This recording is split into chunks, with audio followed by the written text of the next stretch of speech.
आज हम लोग देखो मैथ्स की 2 लेक्चर आ चुकी हैं और एक ही लेक्चर आया साइंस में, है ना। तो आज हम लोग बायोलॉजी का सेकंड लेक्चर के बारे में हम लोग देखेंगे। बायोलॉजी के फर्स्ट लेक्चर में हम लोगों ने देखा था कि कैसे सेल जो है इस एग्जिस्टेंस में आया, है ना, और ऑक्सीजन कैसे पृथ्वी पर आया।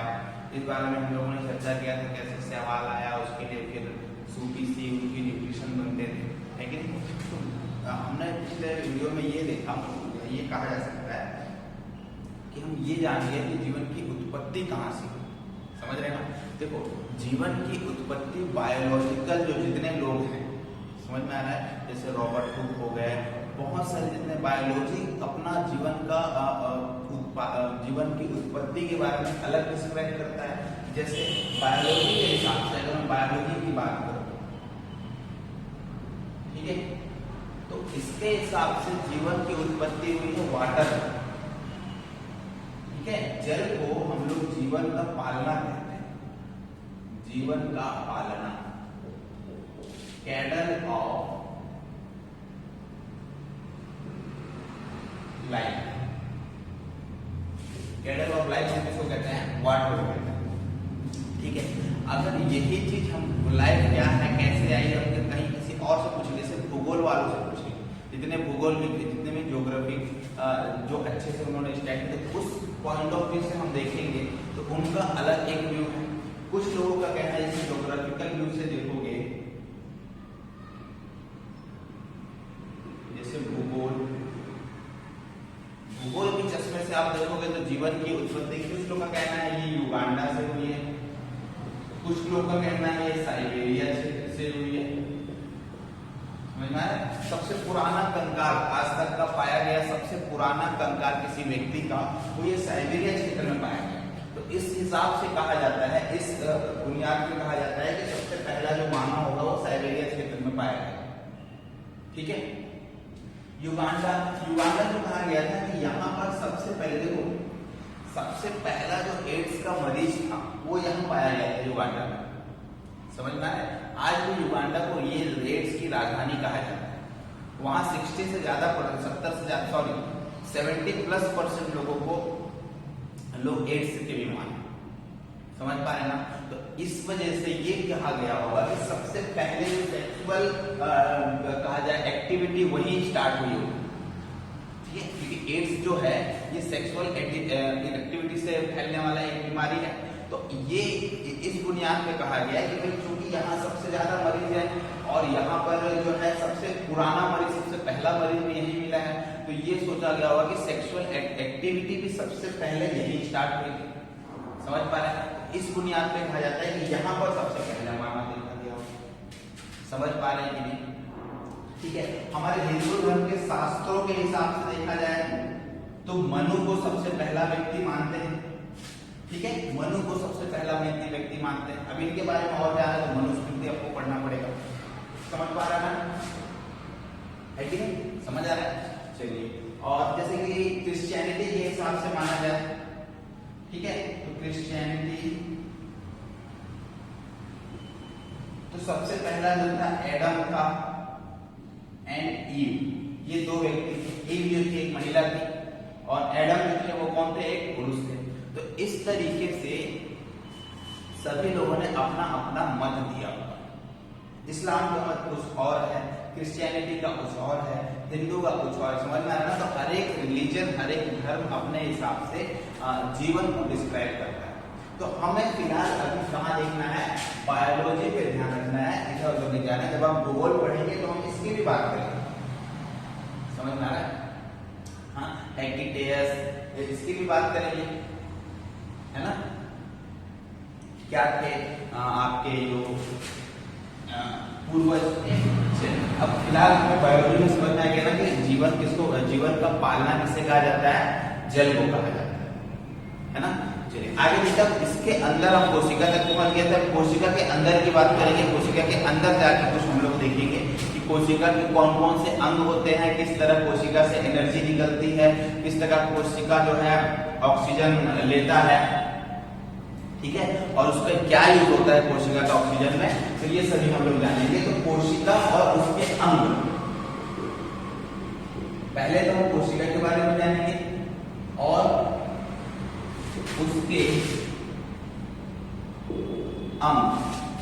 कोशिका और उसके अंग, अंग में बहुत सारी चीजें आ जाएंगी, माइटोकॉन्ड्रिया आ जाएगा, है ना, गाल्गी काय आ जाएगा, आपके रिक्तिकाएं आ जाएंगी, आपका राइबोसोम आ जाएगा, ठीक है, एंडोप्लाज्मिक रेटिकुलम आ जाएगा, है ना, कोशिका भित्ति हो जाएगी, कोशिका झिल्ली हो जाएगी, अंतःप्रद्रव्य जालिका हो जाएगी, जीव द्रव्य हो जाएगा, कोशिका द्रव हो जाएगा। समझ पा रहे हैं? तो ये सभी चीजें क्या है, कोशिका के अंग है।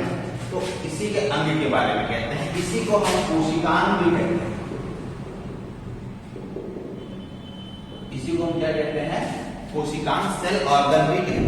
चलिए अब सबसे पहले तो कोशिका कहां से आई, कैसे आई, ये हम बताते हैं। कोशिका पहले से एग्जिस्ट में थी, मैंने जब बताया था आपको, कोशिका पहले से एग्जिस्टेंस में थी, लेकिन इसे किसी न किसी खोजा। तो हम देखते हैं सबसे पहले कोशिका के अध्ययन को हम क्या कहते हैं। कोशिका के अध्ययन को साइटोलॉजी कहते हैं। समझ में आ रहा है? कोशिका के अध्ययन को क्या कहते हैं, साइटोलॉजी कहते हैं। कोशिका की खोज, कोशिका की खोज, समझ में? देखो इन सभी का आपको साथ ही साथ पिक्चर भी दिखाते मैं डालते जाऊंगा, आप उसको देख करके आप इमेजेस थोड़ा सा अच्छा कर पाओ, है ना, और जल्दी आपके दिमाग से वो नहीं निकल पाएंगे। खोज, कोशिका की खोज रॉबर्ट हुक ने किया। रॉबर्ट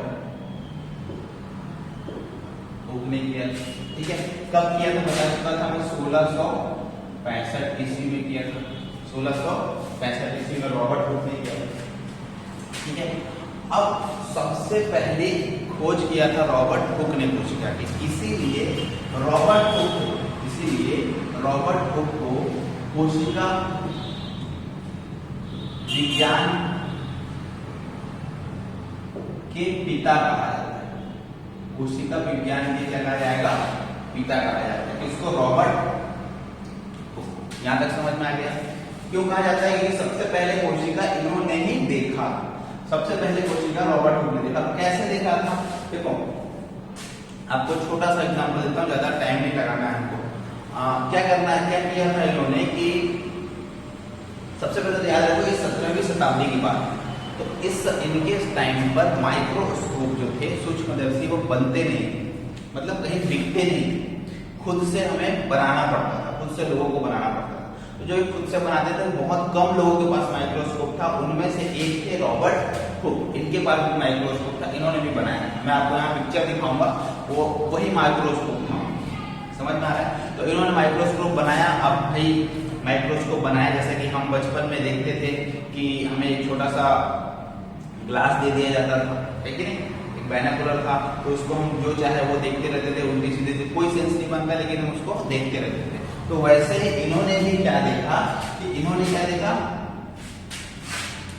लकड़ी का कॉर्क देखा, लकड़ी का कॉर्क देखा, ठीक है, लकड़ी का कॉर्क देखा।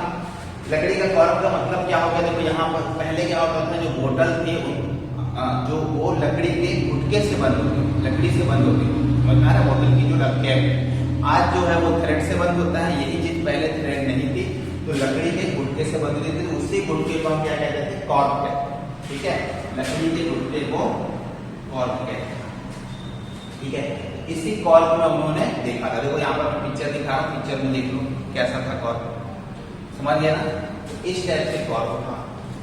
हाँ, कुछ लोगों का ध्यान जो है सिर्फ बॉटल में होगा, कॉर्क पे नहीं होगा, कौन सा ब्रांड है यही देख रहे हो, ठीक है, देखते हो।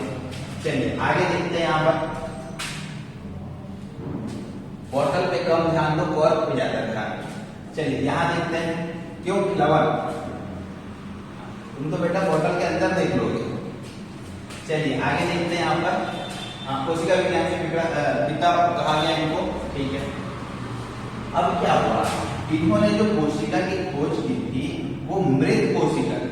कौन सी कोशिका थी, मृत कोशिका थी। कौन सी कोशिका थी, मृत कोशिका।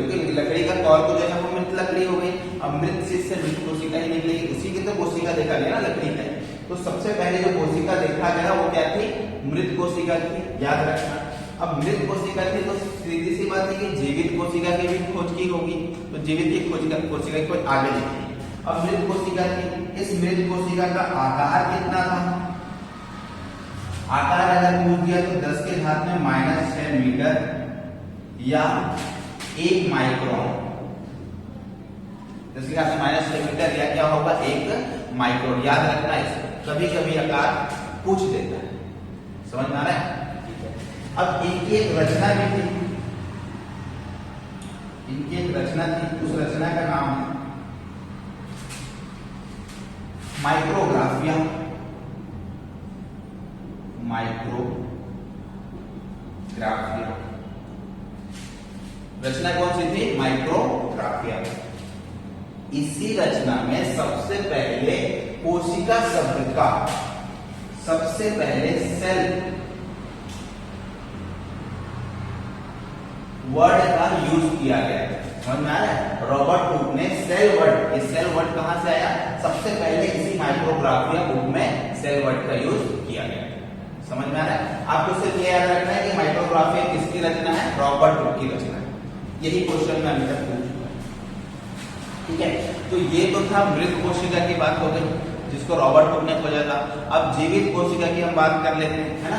तो 1676 ईस्वी में, 1676 ईस्वी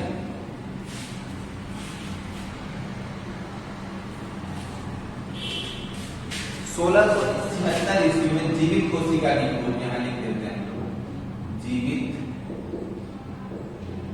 कोशिका की खोज कब हुई थी? इसको खोज लिख देते हैं 1676 में। किसने किया था इसकी खोज? Antonie van Leeuwenhoek. Antonie van Leeuwenhoek, ठीक है? याद रखना है इस नाम को। सबसे पहले जीवित कोशिका की खोज किसने की थी? एंटोनी वॉन लीवेनहॉफ ने की थी। अब इसने कैसे खोज की थी जीवित कोशिका की? तो याद रख, इसको आप लिख सकते हो वर्षा के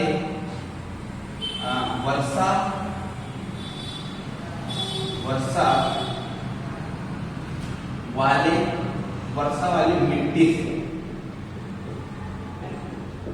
ठीक है? वर्षा हुई थी जिस जगह, उस जगह की मिट्टी में इन्होंने माइक्रोस्कोप से देखा और उन्हें यहाँ पर जीवित कोशिकाएं मिली। अब याद रखना, वर्षा का जो पानी होता है वो एक हाइट पर बहुत ही शुद्ध होता है, उसमें बिल्कुल भी इम्प्योरिटीज नहीं होती है, बिल्कुल भी मिनरल नहीं होता, याद रखना, ठीक है? वो बिल्कुल डिस्टिल्ड वाटर।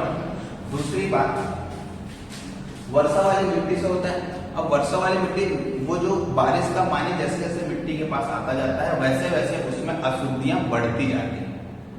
समझ में आ रहा है ना? ठीक है, चलिए आगे देखते हैं। एंटोनी वॉन लीवेनहॉफ वर्षा वाली मिट्टी से हुआ था।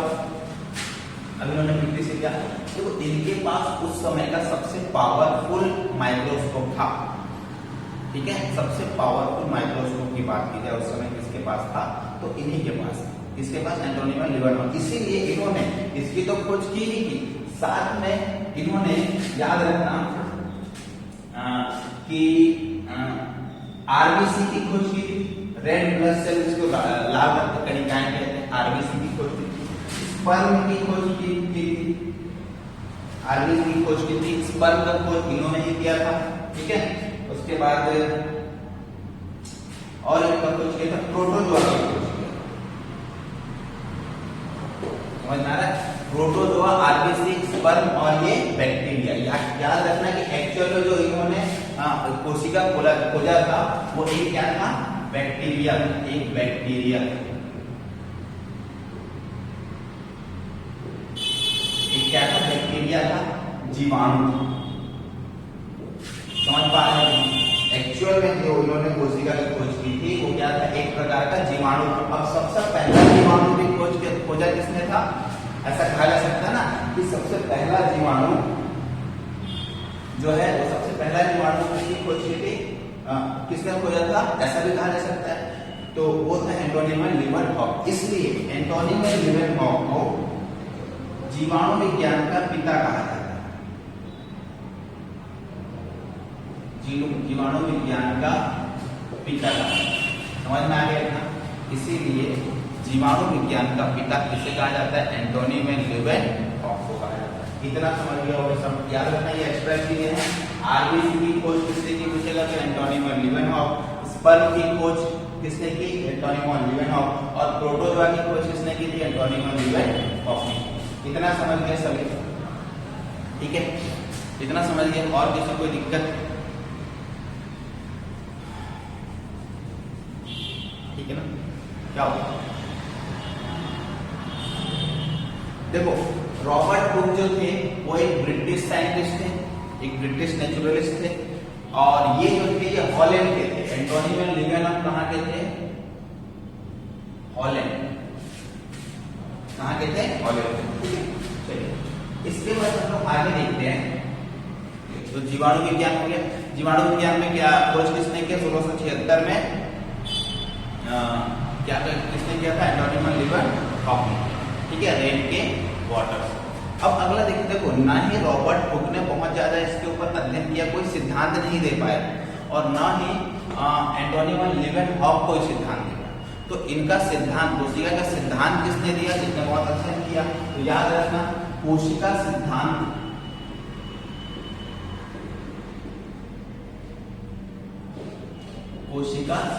दो व्यक्ति ने दिया था, एक सिल्डन और एक थी स्वान।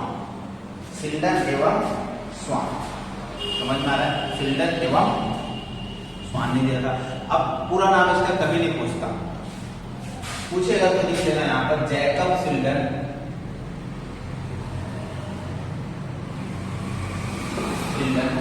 और थियोडर डी स्वान। ठीक है, सिल्डन एवं स्वान ही ऑप्शन में मिलता है, ये सब नहीं मिलता, पूरा नाम नहीं है। समझ में आ रहा है? आपको नहीं याद रखना। तो कोशिका सिद्धांत 1638, कोशिका सिद्धांत 1638 में किसने दिया? सॉरी 1838 39 किसने दिया था? सिल्डन एवं स्वान। अब वो कोशिका सिद्धांत था क्या? इन्होंने कहा था, पहली चीज कही कि प्रत्येक जीवित जीव का निर्माण, प्रत्येक जीवित जीव का निर्माण पहले से उपस्थित, प्रत्येक जीवित जीव का निर्माण पहले से उपस्थित जीव से हुआ है, जीव से हुआ है। आज पृथ्वी पर जितने भी जीव उपस्थित हैं, जीवित हैं, जो उनका निर्माण कहीं ना कहीं पहले किसी जीव से हुआ है। समझ में आ रहा है? दूसरा इन्होंने दिया, एक जो मैंने बताया था कि जीवन की संरचनात्मक एवं कार्यात्मक इकाई कोशिका। क्या है? कोशिका। जीवन की संरचनात्मक एवं कार्यात्मक इकाई क्या है? कोशिका। ठीक है, लेकिन इसके आगे अब इन दोनों को अगर मैं मिलाऊं तो एक चीज जीवित निकलता है, एक चीज निकल पाएगा कि भाई प्रत्येक जीवित चीज है वो एक कोशिका से ही बनी हुई। कोशिका मतलब अगर जहां जीवित चीज होगा वही जीव का निर्माण होगा वहां, और जहां अगर जीव होगा वहां दूसरे जीव का निर्माण होगा ही होगा। कहीं भी साफ सुथरा जगह पर कोई बैक्टीरिया नहीं होता, लेकिन गंदगी जगह पर बैक्टीरिया होता है, क्योंकि वहां पहले से बैक्टीरिया होता है, इसलिए बैक्टीरिया उसमें बढ़ते जाते हैं। समझ पा रहे ना? तो यही इनका क्या था? सिद्धांत था, कोशिका सिद्धांत। जैकब सिल्डन है, थियोडर डी स्वान का 1838 और 39 में इन्होंने दिया। चलिए अब आगे देखते हैं हम लोग इसके बाद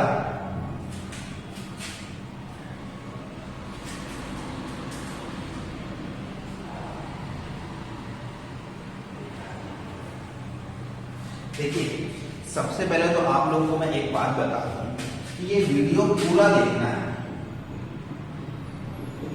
ये वीडियो पूरा देखना है। समझ में आ रहा है? ये एक पिक्चर की तरह आपको देखना है ये वीडियो पूरा। अगर किसी को नोट्स नहीं बनाना है तो वीडियो कम से कम 2 बार देखो। पहली बार पूरा नॉर्मल देखो और सेकेंड टाइम में फास्ट फॉरवर्ड करके देखो। आपके दिमाग में 60-70% से ज्यादा जो बातें हैं बैठ चुकी है। समझ पा रहे हैं? लेकिन अगर आपको 2 बार नहीं देखना है, मान लो किसी को 2 बार नहीं देखना है तो एक ही बार देखो, लेकिन साथ साथ में नोट्स बनाते जाओ, साथ में नोट्स बनाते जाओ। एक अच्छा कॉपी ले लो, उस बैठ करके नोट्स बनाते जाओ, इससे आपके पास एक अच्छा नोट्स भी हो जाएगा और आपके दिमाग में बातें रहेंगी भी। आप एक बार में पढ़ के जाओगे, नोट्स बना करके जाओगे और तो एग्जाम में 4 ऑप्शन देख के आपको ऑप्शन टिक लगा दोगे, कैसा देखना, ठीक है। इवन यहाँ आप पीएससी भी दे रहे हो, सीधी पीएससी हो, कोई भी पीएससी दे रहे हो, तो उसमें भी मैं उसको भी कवर करते हुए चल रहा हूँ, समझ पा रहे हैं, उसको भी कवर करते हुए चल रहा हूँ। चलिए आगे देखते हैं, हम कहाँ तक पहुंचे थे, सेल थ्योरी, ठीक है। अच्छा, सिल्डन डी स्वाम। अब देखो यहाँ पर कभी कभी आपसे एक कुछ फैक्ट पूछ लेता है, कुछ फैक्ट पूछ लेगा। क्या फैक्ट पूछ लेगा, जैसे मॉडर्न साइकोलॉजी के पिता किसे कहते हैं, समझ में आ रहा है? आधुनिक कोशिका विज्ञान के पिता, समझ में आ रहा है? आधुनिक कोशिका विज्ञान के पिता किसे कहा जाता है, तो आपका आंसर होगा स्वानसन, ठीक है, स्वानसन, ठीक है। फादर ऑफ मॉडर्न साइकोलॉजी कौन है, स्वानसन को कहा जाता है, याद रखना। स्वानसन की एक बुक है,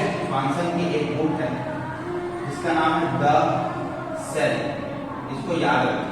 द सेल किसकी पुस्तक है, कोशिका किसकी पुस्तक है, स्वानसन, किसकी रचना है, स्वानसन। समझ पा रहे हैं कि नहीं, ठीक है। अच्छा, फादर ऑफ इंडियन साइकोलॉजी किसको कहा जाएगा, भारतीय कोशिका विज्ञान के पिता, भारतीय कोशिका विज्ञान के पिता किसे कहा जाएगा, A.K. शर्मा, A.K. शर्मा, अनिल कुमार शर्मा, ठीक है, A.K. शर्मा। आज याद रखेंगे इसका नाम, आज तक पूछा नहीं है लेकिन पूछ सकता है। भारतीय कोशिका विज्ञान के पिता A.K. शर्मा, मॉडर्न कोशिका विज्ञान, आधुनिक कोशिका विज्ञान के पिता स्वानसन, और कोशिका विज्ञान के पिता ऐसा पूछ लिया क्वेश्चन तो क्या होगा, रॉबर्ट हुक, ठीक है। जीवाणु विज्ञान के पिता एंटोनी वैन लीवेंट। हाँ, चलिए अब आगे देखते हैं।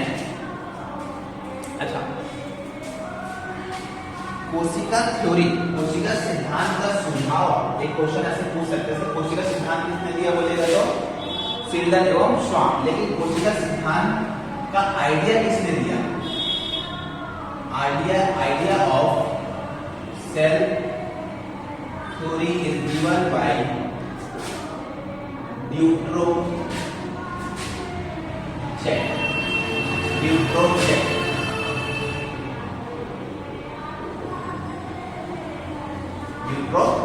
ठीक है। इसका सुझाव किसने दिया था, कोशिका विज्ञान का दिमाग किसने दिया था, ऐसा कह सकते हैं, तो ड्यूट्रोचेक ने दिया, ठीक है। इतना याद रखिए आप। और चलिए ये हो गया, अब आगे देखते हैं हम लोग, अब कुछ फैक्ट के ऊपर बात कर लेते हैं, ठीक है। अब देखिए कोशिका के हमें बेसिक पता चल गया, अब अगर वो सब चीज पता चल गया, कोशिका सिद्धांत मिल गया हमें, तो इसके बाद हम क्या करेंगे, इसके बाद हम कोशिका के फैक्ट में देखेंगे जाकर के। एक सिद्धांत के बाद यही चीज देखा जाएगा, सबसे बड़ी कोशिका कौन सी है, सबसे छोटी कौन सी है, लेकिन सबसे लंबी कोशिका कौन सी है, समझ में आ रहा है, तो ये हम देखेंगे। चलो यहाँ मैं लिखते जा रहा हूँ, आप लोग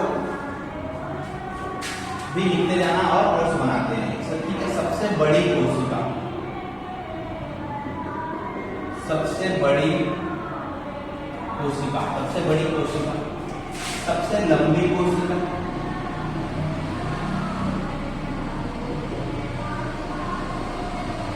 सबसे लंबी कोशिका, सबसे छोटी कोशिका,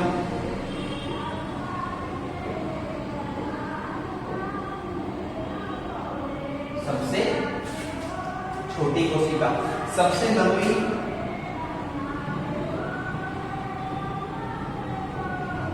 पादप कोशिका। प्लांट में सबसे लंबी कोशिका कौन सी होती है, ये पूछ सकता है, समझ पा रहे हैं कि नहीं। सबसे लंबी कोशिका पूछ लेगा प्लांट में, या सबसे लंबी कोशिका पूछ लेगा आपके ओवरऑल सबसे लंबी कोशिका। चलिए, सबसे बड़ी कोशिका बहुत सारे लोगों को पता होगा, शुतुरमुर्ग का अंडा,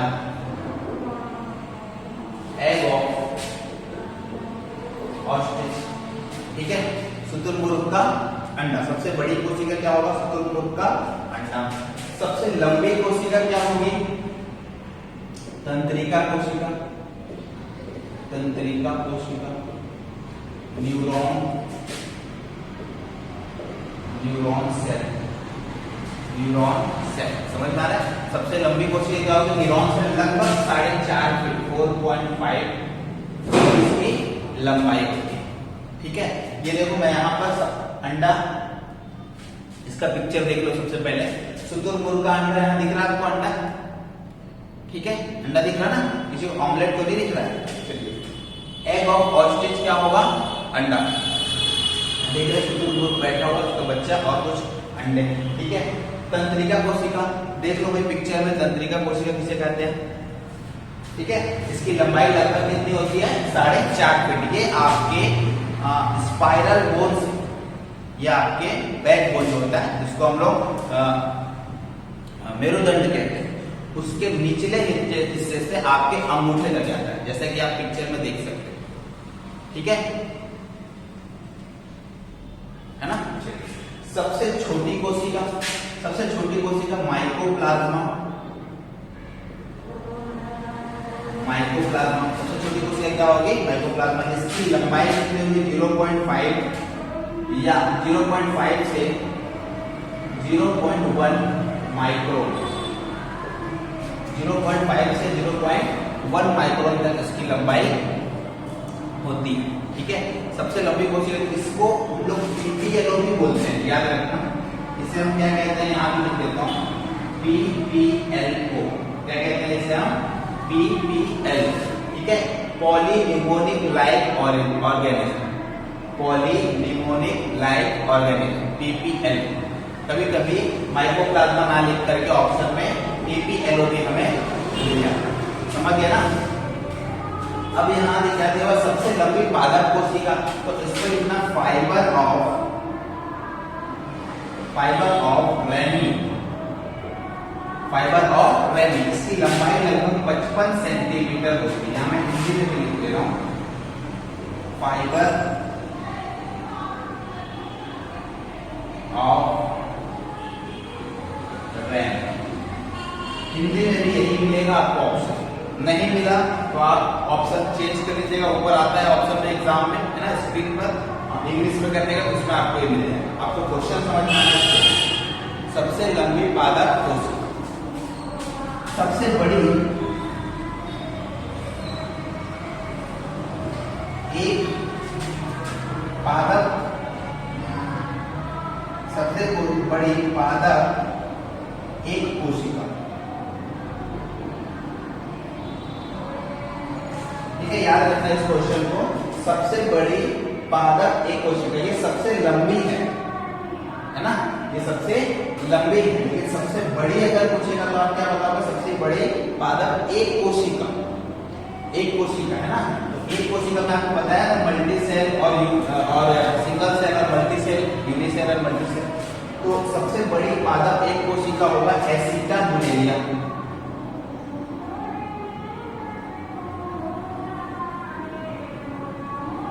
एसिटा बुलेरिया बहुत इंपॉर्टेंट क्वेश्चन है, पूछ सकता है आपको, खास करके PSC में पूछ सकता है ये क्वेश्चन, ये और ये। सबसे लंबी पादप कोशिका और सबसे बड़ी पादप एक कोशिका है, कौन सी होगी? एसिटा बुलेरिया और फाइबर ऑफ रेनी, ये पूछ सकता है आपको PSC। ठीक है, चलिए इसके आगे हम लोग देखते हैं। यहां तक समझ में आ गया ना?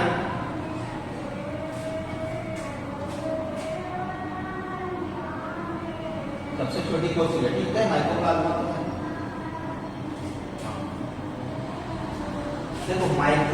देखो ऑप्शन में माइकोप्लाज्मा ही देता है। इसका पूरा नाम अगर मैं लिखूं तो माइकोप्लाज्मा गैलीसेप्टिकम।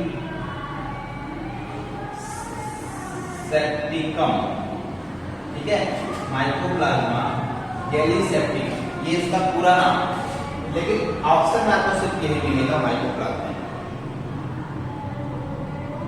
ठीक है, चलिए अब आगे देखते हैं। हम लोग जब ह्यूमन बॉडी के में पढ़ेंगे तो हम लोग उसके बारे में ह्यूमन में कितनी कोशिकाएं बहुत सारी होती हैं, कौन सी बड़ी कोशिका कौन सी छोटी कोशिका होती है, इस बारे में भी हम लोग चर्चा करेंगे। ठीक है, चलिए अच्छा सबसे छोटी बैक्टीरिया के बारे में पढ़ लेते हैं। सबसे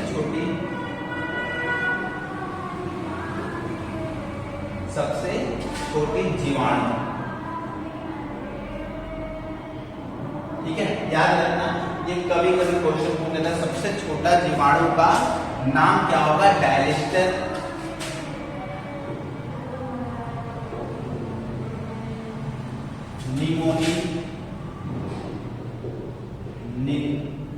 निमोनिंथिस, डायलिस्टर निमोनिंथिस। ठीक है, देखो कहीं कहीं डायलिस्टर निमोनिंथिस भी आ सकता है, ठीक है, कहीं कहीं डायलिस्टर निमोसिंथिस भी आता है, डायलिस्टर निमोसिंथिस याद रखना है ना। ये मिस्टेक है किसका, पेपर छापने वाला, कभी कभी निमोनिंथिस देता है, कभी कभी डायलिस्टर निमोसिंथिस देता है, दोनों कहीं नहीं देगा, या तो ये देगा या तो ये देगा, समझ गए ना। चलिए तो ये था कोशिका के बारे में सब चीजें, है ना। कोशिका का बेसिक का किसने खोजा, किसने सिद्धांत दिया, कितने कितने टाइप के कोशिका होते हैं, यहाँ से भी बहुत सारे क्वेश्चन आपके लिए बन सकते हैं। अब इसको नोट कर लीजिएगा, आगे देखते हैं हम लोग। चलिए अब इसके आगे हम लोग देखते हैं। देखो एक बात और मैं बता दूं कि वीडियो हम छोटा रखें, है ना, वीडियो हम कोशिश करेंगे कि छोटा रहे और थोड़ा थोड़ा करके पढ़ेंगे। आप नोट्स भी थोड़ा थोड़ा करके बनाइए, आपको याद करने में भी थोड़ी सहूलियत होगी, है ना। हालांकि याद करने के लिए आप बहुत ज्यादा मेहनत करने की जरूरत आपको नहीं पड़ेगी, है ना, क्योंकि मैं पिक्चर के साथ आप लोगों को याद कराने की कोशिश करूँगा। चलिए अब इसके आगे हम लोग तो इतना तो समझ गए हम लोग, बेसिक इसके बारे में जान गए मोटा मोटी चीज। अब हम लोग चलते हैं कोशिका के अंदर। अब कोशिका के अंदर क्या है, कोशिकांग है, कोशिका के अंदर क्या है, कोशिकांग, कोशिका के अंग है। लेकिन कोशिका को हम लोग दो भागों में ऐसा बांट सकते हैं, जैसे कि एक प्लांट सेल और एक एनिमल सेल, समझ में आ रहा है। कोशिका को हम लोग दो तरीके से पढ़ेंगे, एक प्लांट सेल पादप कोशिका, दूसरा एनिमल सेल जंतु कोशिका।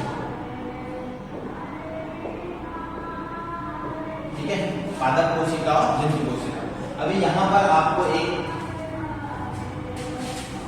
इमेज दिखेगा, ठीक है, यहां पर इमेज दिखेगा, तो एक जंतु कोशिका और पादप कोशिका का अलग अलग होगा।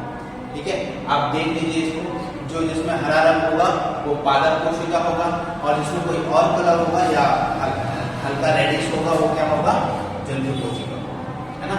आप उसके अंदर देख सकते हैं राइबोसोम, माइटोकॉन्ड्रिया, गोल्गी कैप, है ना, आपका डीएनए, आरएनए केंद्रक, है ना, माइकोप्लाज्मा रेटिकुलम, तो ये सब एंडोप्लाज्मिक रेटिकुलम, ये सब आपको देखने को मिलेगा।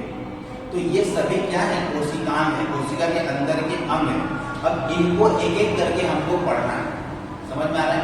कुछ कोशिकांग ऐसे होंगे जो प्लांट में भी होंगे और एनिमल में भी होंगे, कुछ कोशिकांग ऐसे होंगे जो सिर्फ प्लांट में होंगे, कुछ कोशिकांग ऐसे होंगे जो सिर्फ एनिमल में होंगे, समझ पा रहे हैं। तो इन अंतर को भी हमको ध्यान में रखना है। मैं एक यहाँ पर आपको चार्ट और दिखा रहा हूँ, इस चार्ट को देखिएगा और इसको नोट कर लीजिए, ठीक है, इसको आप नोट कर लीजिए कि कौन को, देखो ये चार्ट एक पाई चार्ट के जैसा है ना, ये पाई चार्ट के जैसा है। और उसको मैं आपको बता दूं, जो दोनों क्रॉस किया हुआ है उस सर्कल के बीच में, वो दोनों में, इसका मतलब क्या है, वो दोनों में, वो अंग जो है वो प्लांट में भी है और एनिमल में भी है। और जो प्लांट की तरफ लिखा हुआ है प्लांट में है सिंगल में, और जो एनिमल की तरफ लिखा हुआ है, समझ में आ रहा है। ये चार्ट बहुत इंपॉर्टेंट है और मुझे नहीं लगा इससे बेहतर तरीका होगा आपको समझाने का अंतर, है ना। तो इनके बारे में हम अगली क्लास में एक एक करके पूरा अच्छे से पढ़ेंगे। समझ में आ रहा है? पूरा एक एक करके अच्छे से पढ़ेंगे डिटेल में, है ना। अंडक द्रव्य जालिका क्या है, जीव द्रव्य क्या है, कोशिका द्रव्य क्या है ना, राइबोसोम क्या है, माइटोकॉन्ड्रिया क्या है। समझ में आ रहा है? तो इन सभी को हम लोग बिल्कुल डिटेल में अगली क्लास में देखेंगे। तो फिलहाल अब ये क्लास में यही छोड़ता हूं मैं, और अगली क्लास में हम लोग देखते हैं कोशिका के अंग। चलिए ठीक है, धन्यवाद, थैंक यू।